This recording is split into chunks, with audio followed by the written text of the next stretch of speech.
Yeah, with digital signatures, it's going to provide authenticity and non-repudiation, which basically means when you sign something, it proves that you are who you say you are, and you did actually send the email or the message.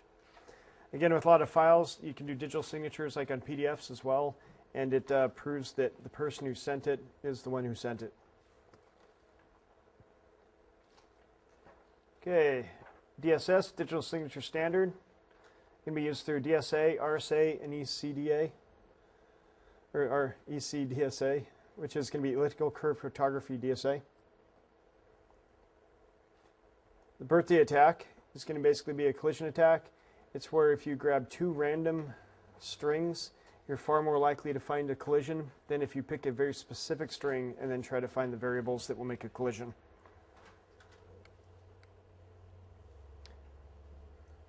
Okay, key management is the biggest security concern for both. If it's symmetric key, the whole encryption scheme is only as secure as the key storage.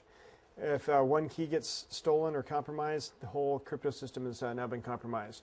If it's asymmetric cryptography, only the cryptography or crypto from one system to that specific target has been compromised.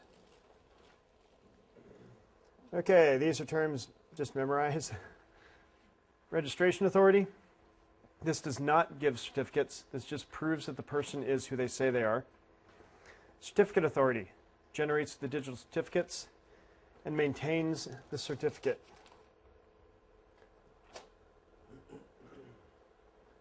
Certificate revocation list, CRL.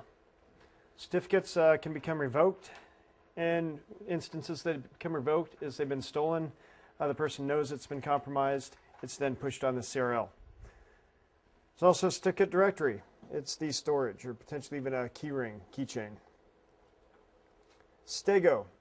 This is the art of hiding data inside of another piece of data. This is not getting a, for example, PSD file and then having multiple layers of information within the same PSD file, because you're not altering the file and inserting or hiding data inside the file. What you're doing is you're just altering the file. You're not hiding data inside of it. The stego would be is you have a JPEG, and then you go to the least significant bit and basically hiding data within inside the code of the JPEG, not within the actual contents of the JPEG. Okay, there's link encryption. This is going to be the full frame encryption, so you're not going to see the source and destination IP or port. Then there's end-to-end encryption, which only the payload changes. So this would be kind of like steganography. Okay, PGP. Pretty good privacy.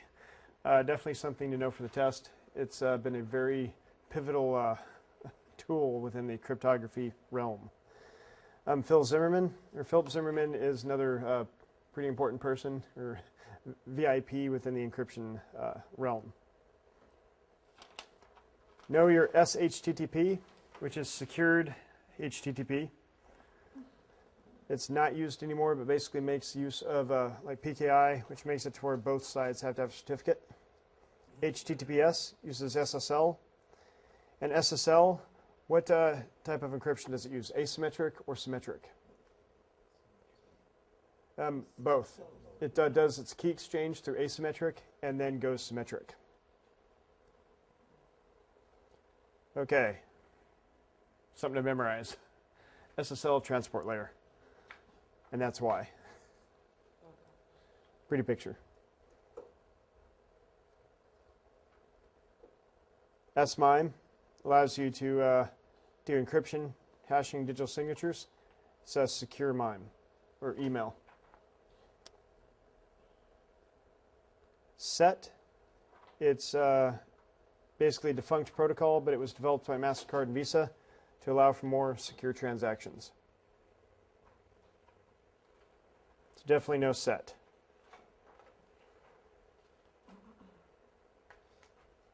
Okay, IPsec. No IPsec.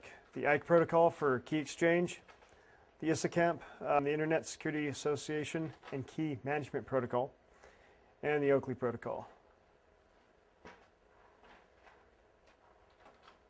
The ESP and AH can work in transport mode and tunnel mode.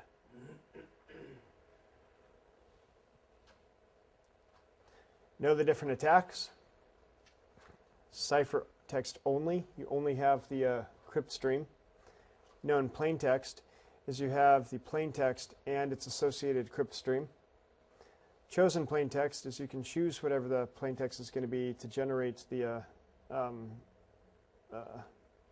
cipher text. And then chosen cipher text is you get to choose what ciphertext it is, so when you brute force it, you now know what to decrypt.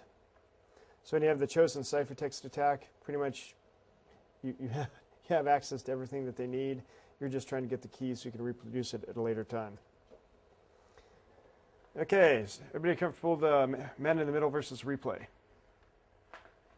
Replay, basically you grab everything that goes over the wire, then you basically put it in your system and replay it. Like I was mentioning with that Wi-Fi Zoo program, you can do replay of authentication sessions on Wi-Fi. So if somebody basically authenticates into a bank website, if you catch the cookie or the authentication portion, and the cookie basically says this user is authenticated with this IP, and if the conditions are right, you can load it into your browser and then log in as that authenticated session without having to know the username and password, because they're authenticated at that specific time. Man in the middle. Basically, you just try to intercept all traffic. Need to know coax, base 2 and base 5, STP and UDP, shielded twisted pair versus unshielded. Memorize that. Fiber, and know which one's going to be longer run. Is it going to be a unshielded twisted pair or a fiber line? Fiber. The attenuation on sound is going to be a lot less than the attenuation on light. Okay, attenuation, degradation of signal as it travels. Basically everything's a wave, so even fiber is going to have attenuation because it is a light wave versus a sound wave. And that's also why it's faster than sound. Okay, crosstalk, bouncing from one wire to the other wire. Everybody comfortable with analog versus digital? Analog is not your 1-0 off-on switch. It is going to be, for example, a wavelength. And out of that specific wavelength, the majority of it's going to be, let's say, above 5 volts. So if it's above 5 volts, the majority of it, then it's going to be seen as a 1, versus the majority of it being lower than 3 volts, it's going to be seen as a 0. That's how the majority of networks, like for example on copper, is going to be seen, is voltage commands. So for example, 3 is going to be 0, 5 is going to be higher. If you have a lot of electricity going through the line, that's why you can see it sometimes where there's 7, and then sometimes the network devices try to compensate for that. So if the spikes are like 7 or 9, either A, that can fry the device, or they can start to see that the 5s are no longer 5s, 5s are going to be 7s, and the 0s are going to be anywhere from 3 to 5. So you may train the hardware wrong. Baseband versus broadband. Baseband, your digital signaling, twisted pair coax, and broadband is going to be your higher bandwidth. Need to know what plenum is. For the plenum rating, basically non-plenum rated cables can give off specific chemicals when burned. Okay, multicast. This right here is basically just a specific IP range. If you're in that IP range, then you can have basically opt-in type communications. This is not a normal IP range to be in. It's basically going to be your, for example, class D. Broadcast. One system communicates to all systems on a specific subnet. For example, with your good old attack. So if you're going through a Smurf attack, you send an ICMP packet to the broadcast address. Let's say if you have 192.168.1.0 network. 0 is going to be the network address because that's the very bottom part of the network, or bottom part of the subnet or IP address range. Then the broadcast is going to be the very top part of the IP address range. So the broadcast address is going to be 192.168.1.255, and the network is 192.168.1.0. So if you send an ICMP packet to the 255, it's basically going to hit the broadcast address and then try to hit everybody else. Okay, LAN, MAN, and WAN. Everybody comfortable with those? You're probably not going to come across terms such as campus area network or CAN, but SAN? yeah. No. For a storage area network, you might. What's that? For that's be under disaster recovery, business continuity. SANs for storage area network. Know the basic technologies. You're looking at FDDI, CDDI is going to be in your metropolitan area, and your longer range are going to be your frame relay, ATM, and X25. X25's not really used too much anymore. Definitely know the difference between internet, intranet, and extranet. Internet is the world's biggest network. Basically all the countries, all the computers connected into this network can talk back and forth together. The intranet is an internet-like network, so it's going to have your TCP/IP stack, things like that within there, and you might have a web server internally. An extranet is an intranet with remote users, so you have to protect yourself just like you would off the internet, such as firewalls, screen subnets, and so forth. DMZ, basically a screen subnet, but the primary name is a description between the trusted network and the internet. So that's where you're going to have your email servers, your web servers. Usually do not want your database server in this area because that's going to be where you're going to have all your sensitive information. But a lot of people will have a screen subnet between the DMZ and their primary server, or potentially a screen subnet beside the DMZ with their data.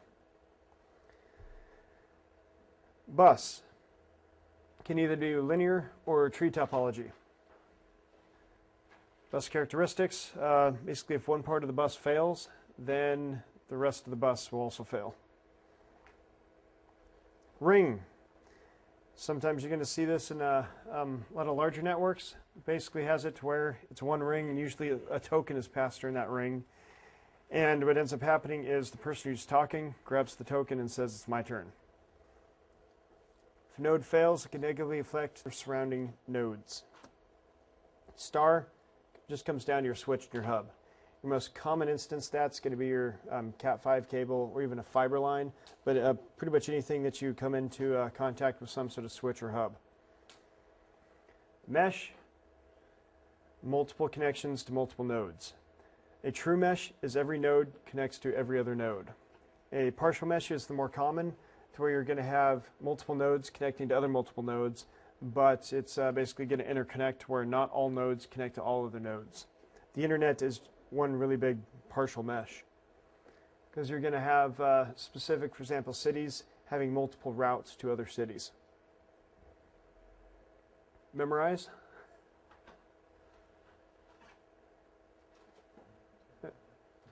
And also memorize.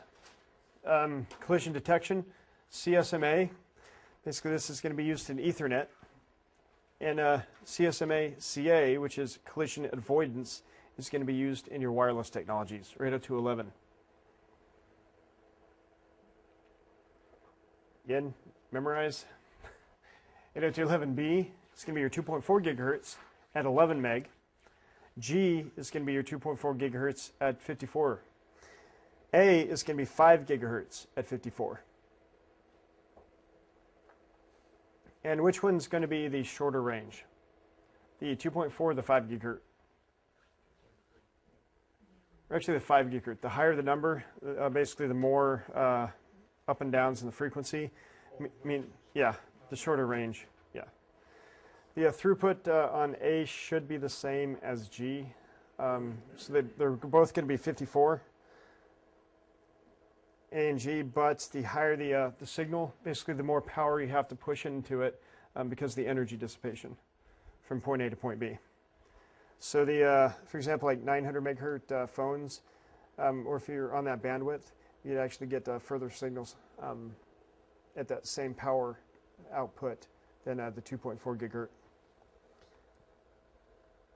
Even though they don't have 900 gigahertz these wireless devices, but. Okay, access point. Usually you'll see AP for the wireless access point. If you do see anything that says wireless, it's probably going to be WLAN, which is wireless local area network. One thing just to point out to everybody else, when you go back to the previous slide, Okay. in the write-up that we have below, when mentions web, it's, you have the wrong name. Yeah, there will It be says a protocol. Oh, it's wrong, yeah. Right. And unfortunately, you'll probably come across that a lot. People fat finger WEP and put protocol when it should be privacy. Thanks for pointing that out. It's definitely very important. The WEP is not protocol.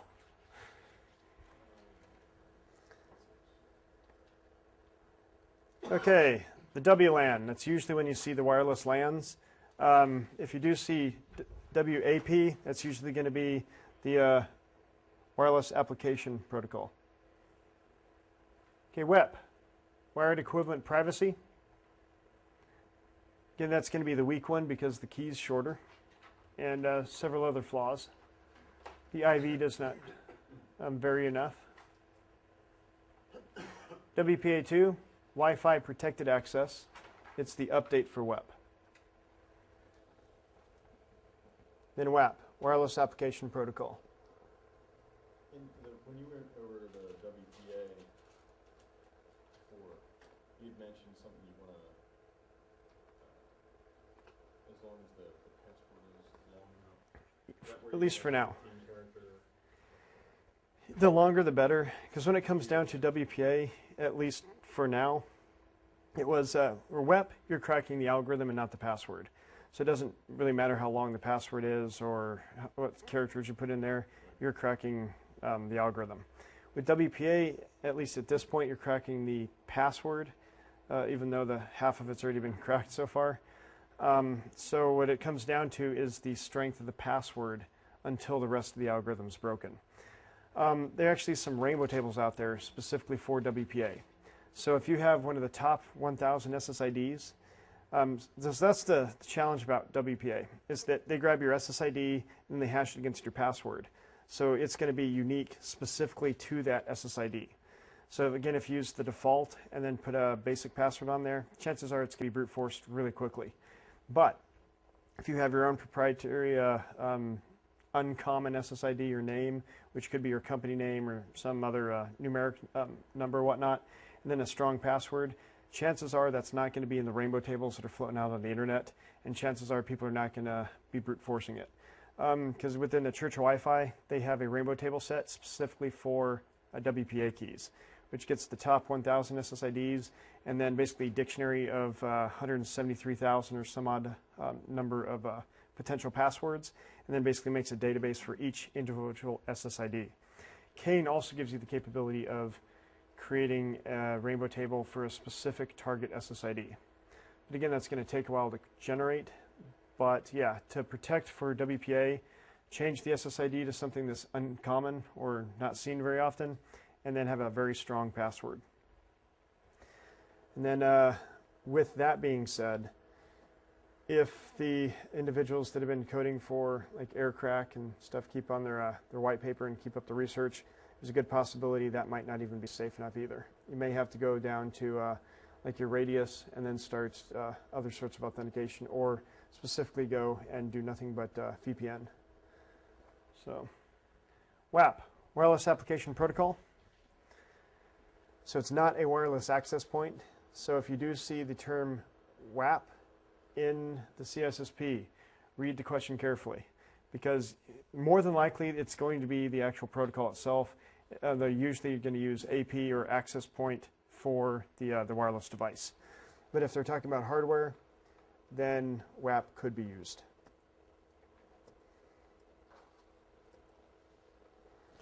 Okay, some of the tools to do war driving. You need to know what war driving is. Basically, it's the act of looking for wireless signal. Looking for SSIDs, MAC addresses, signal strength, and a lot of times GPS coordinates.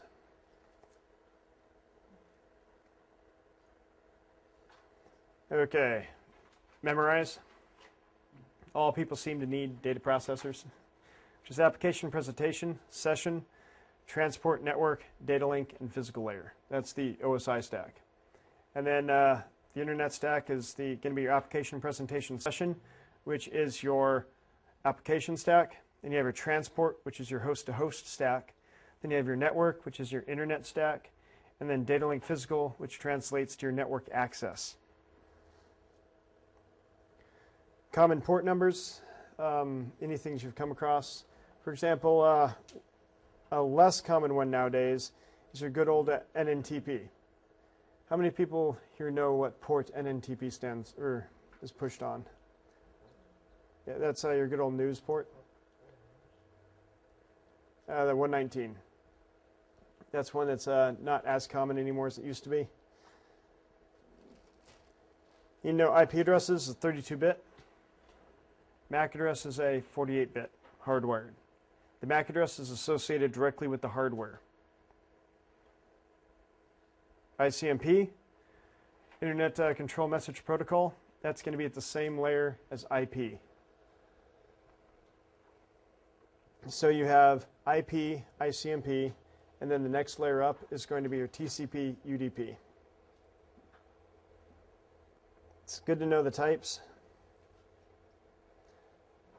Know what SNMP is, and it's going to be port 161 UDP, and trap messages are going to be on 162 UDP. This picture right here, the MIB. The MIB is basically the database that contains all of the OIDs, which are the records. Each individual record has its own corresponding number. So for example, a system ID, number of interfaces, routing table, manufacturer, each one of those is going to have its own specific number, which is a record or OID. So MIB is a relational database, and OID is going to be each record in that database. And that's part of the SNMP. SMTP, basically outgoing email. FTP, File Transfer Protocol, clear text. It listens on 21 by default, and then it drops down to port 20 by default for data transfers. Trivial FTP, it's going to be UDP, File Transfer Protocol. And of course, Telnet, which is clear text. Repeater. Repeater grabs the signal and then amplifies the signal. A switch is a multi-port repeater. So it grabs the signal and amplifies it on every single port. Bridge. Big thing to come across with this is filtering capability forwards frames based on MAC address. It does not forward collision data, and it forwards broadcast data. What's the difference? Between that and a router? Between collision and broadcast data. Broadcast data would be, for example, like when the subnet, or basically it tells people that this network is looking for these specific systems. Okay. With collision, it's going to be bouncing off each other. Okay, switch. Basically just a smart hub, but it's not going to broadcast everything on all ports. It only does it on a very specific port. But it also does amplify the signal. So you can use a switch as a smart repeater. Then VLAN.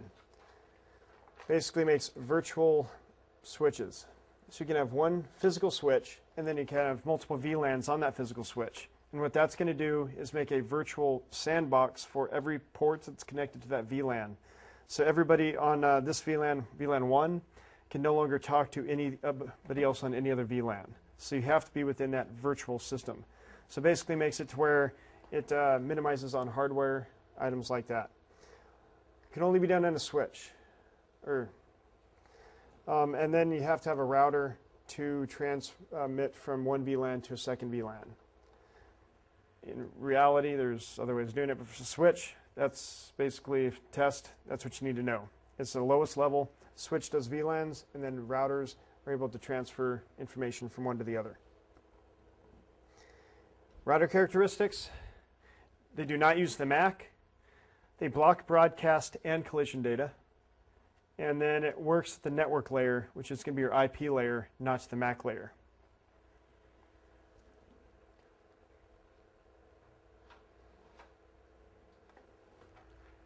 Okay, Bastion host is a hardened system.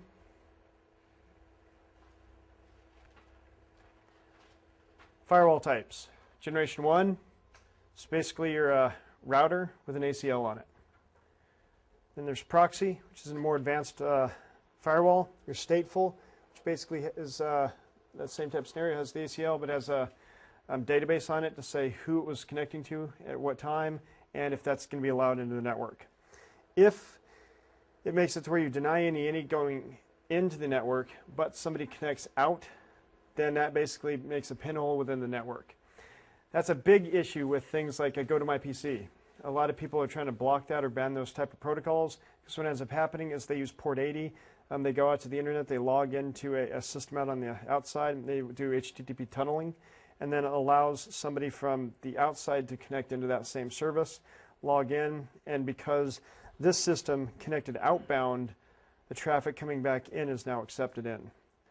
So that's a lot of people are able to use services like GoToMyPC to bypass firewalls, proxies, and other type of security devices.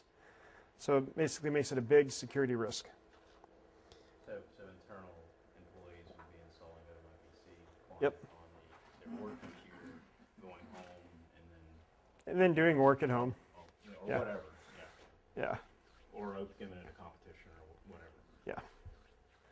So definitely a very valuable utility if you allow that type of connection. But if you don't, a very dangerous utility. Like in the last domain, we're going to get into like forensics and stuff. We're going to get into like traffic evaluation and stuff. A little bit. We'll touch on it. Because there's a lot of things that you specifically look for. And I definitely may, especially in breaks, as far as like looking at ethereal and looking at specific traffic content, such as looking for protocols like HTTP or even MSNIM, because you can filter on those and do some pretty good, interesting things. And then, for example, like with Wireshark, you're able to do frame contains and basically search the entire frame as opposed to just parts of the frame for specific keywords, which makes it relatively nice. And I know there's tools out there that not only then evaluate it, but then block it and stuff. So, yeah, we'll cover that. The majority of the stuff for the test is to know your incident response if things happen. Of course, the laws, ethics, and items like that. But a little bit about disk forensics, mainly from a higher standpoint. But I'd definitely like to get more detailed in there. One thing that you need to know, which I'll be pounding in everybody's head, is the chain of custody. The biggest thing for laws, ethics, investigation is, and especially real world, chain of custody documentation. Is if anything happens, it needs to be written down, why it happened, how it happened, whenever you get the device, once it's picked up, who picked it up, who transferred it from point A to point B, who put it into the evidence locker, whenever you're looking at it, who took it out of the evidence locker, time-stamped, and if that chain of custody is broken, then it could destroy the whole case, especially if the opposing lawyer's any good. Okay. Placement. Definitely want it probably 2 for a DMZ. So you're going to have your router. Some people will use router as a Generation 1 firewall and just block specific content into the area. Some people will put the router firewall and then their web servers and then another router firewall combo into their internal network. Need to know that basically a DMZ is a screened host.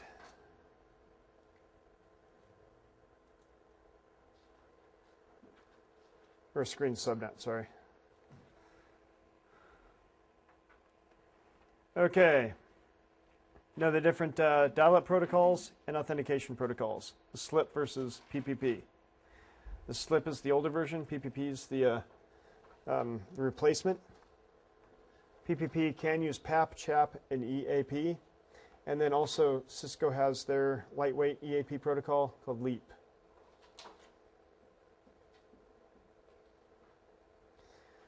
Know the difference between the PPTP and L2TP and IPsec. This is an encapsulation protocol.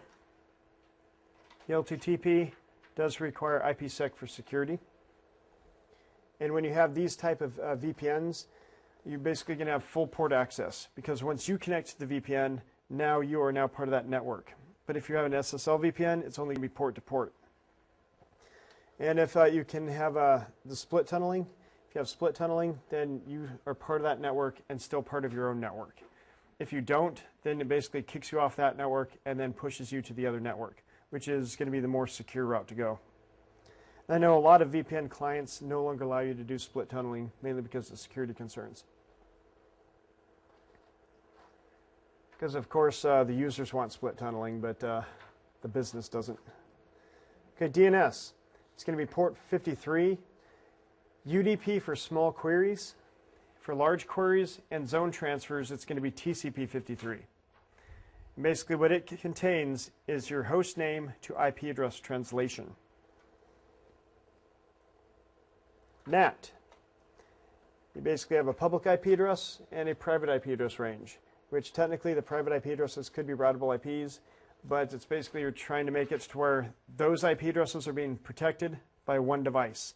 And it's the NAT, or a NAT device is kind of like a firewall / router. It makes it to where if you have something in that aspect where only one IP address is showing on the internet, if somebody's trying to attack your entire class C that's being protected by that NAT, they won't be able to get to it unless the NAT device has routing capability. However, I have seen a lot of scenarios, this happens all the time, where a bunch of gamers will, of course, get their systems taken over because a specific game has multiple ports that have to be either pinholed or port forwarded to the specific gaming system to be able to allow connections coming in or out. So instead of going through and doing the research to find out what ports need to be open, a lot of times what they'll do is they'll put the gaming system as quote-unquote the DMZ.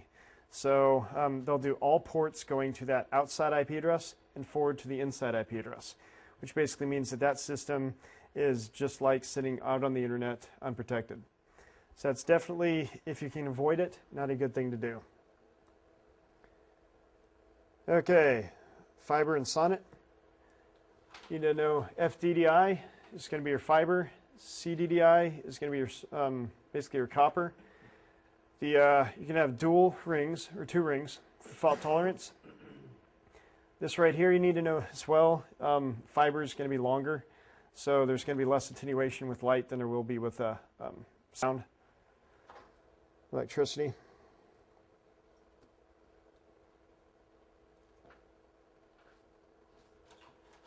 Wide area networks, there's going to be the dedicated lines all the way through VoIP. But mainly they want you to know, for example, like X25 and ATM. The numbers, again, memorize. T1 is the 1.544, and T3 is 44.736. POTS, plain old telephone system, and PSTN, which is going to be your public switch telephone network. ISDN have multiple channels. You have the average ISDN lines would usually come with the 2 channels that are 64 and then the D channel.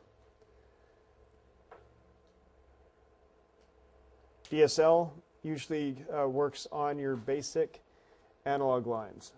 And it basically works at a higher frequency, so you're not going to be able to hear the squealing of the modem or whatnot, but then it gets split off at the not really the POP, but at the DMARC. Does anybody know what a DMARC is? Basically, DMARC is the presence to where the ISP dumps in the phone line into your organization, your home or building or whatnot, and then from that point on is now your responsibility. And usually what they end up doing is they wire it up to there and say, okay, yes, we've tested the DSL or the phone line. We get dial tone on the tip and ring, and we're getting the signal for the DSL coming through clean. So now from that DMARC, you now have DSL. It's now your responsibility to either wire the DSL line there or filter it directly from the, let's say, the punch down block or wherever else is in the organization. A lot of people will do the filtering right there and then run a very specific line to an area to where the DSL is going to be, because that's going to minimize the filters that you're going to have to play with, as opposed to having to put a filter in every single jack within the house. They'll go to the punch down block and then put one filter on the punch down block and then wire it to the different areas that are going to be then rewired to the house. Okay, packet switching, X25 and frame relay. You need to know that the X25 had a bunch of error protection in it, made it very bulky and slow, plus it was slow to begin with. Frame relay, they took a lot of that out, so it's a lot faster.